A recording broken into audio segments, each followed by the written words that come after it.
Inaabangan na sa Kamara ang muling pagharap ni dating National Police Commission Commissioner Edilberto Leonardo na dinadawit sa war on drugs ni dating Pangulong Rodrigo Duterte. Tiniyak naman ng ilang mambabatas na magiging patas sila sa pagdinig.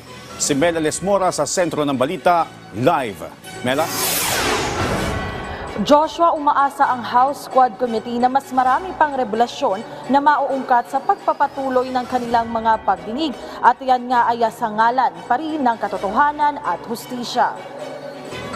Ayon kay House Quadcom Co-Chair Dan Fernandez, isa sa mga inaabangan nilang humarap muli sa kanilang pagdinig si dating National Police Commission o NPC Commissioner Edilberto Leonardo na idinadawit sa war on drugs ni dating Pangulong Rodrigo Duterte, partikular na sa issue ng umano'y reward system. May mga napapaulat na raw na maglalahad na rin ng buong katotohanan at lahat ng kanyang kaalaman si Leonardo, pero inaabangan pa ng Quadcom ang aktwal niyang magiging testimonya. Pagtitiyak ng joint panel, hindi naman ibig sabihin na humarap at nagsumite sa kanila ng affidavit ay paniniwalaan na nila ito dahil tulad kay retired Police Colonel Rodina Garma, pinag-aaralan nila itong mabuti kung totoo nga ba o hindi.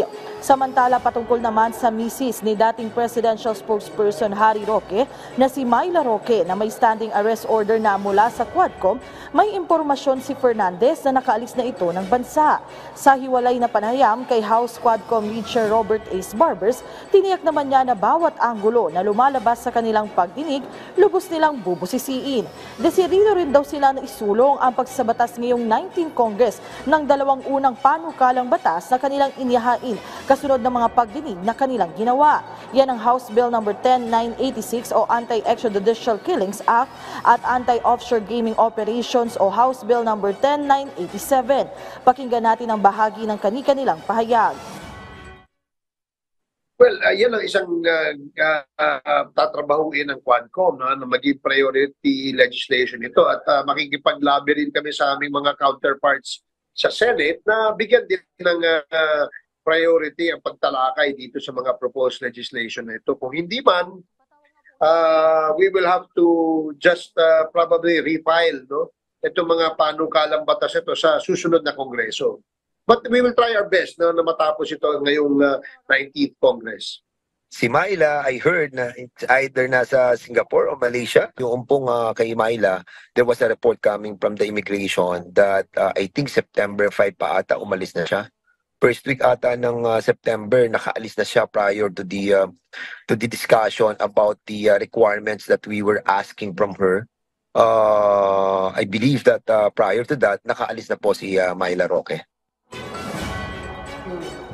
Joshua, kung si Myla Roque nga na asawa ni dating Presidential Spokesperson Harry Roque ay nakarating yung impormasyon na wala na siya sa Pilipinas, ay si Attorney Harry Roque naman mismo ay bine-verify pa o inaalam pa ng Quad Committee kung siya nga ba ay nasa na ring lugar. Pero ang sinasabi nga ng Quadcom sa susunod nilang pagdinig, kabilang yan sa kanilang bubusisiin kung ano nga ba yung mga tunay na impormasyon at kung nasaan nga ba ang dalawa. Joshua? Yes, Mela. May ideya ba tayo kung nasaan itong si dating NAPOLCOM Commissioner Edilberto Leonardo at kung kailan siya ay naasahang haharap muli sa Quadcom?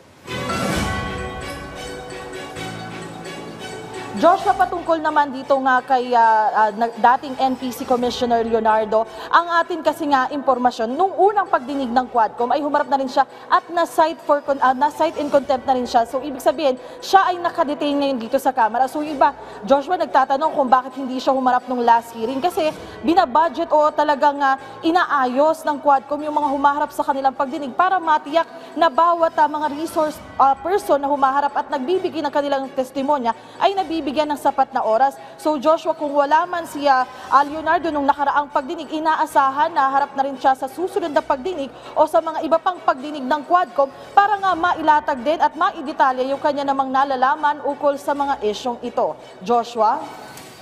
Alright, maraming salamat, Mela Lesmoras.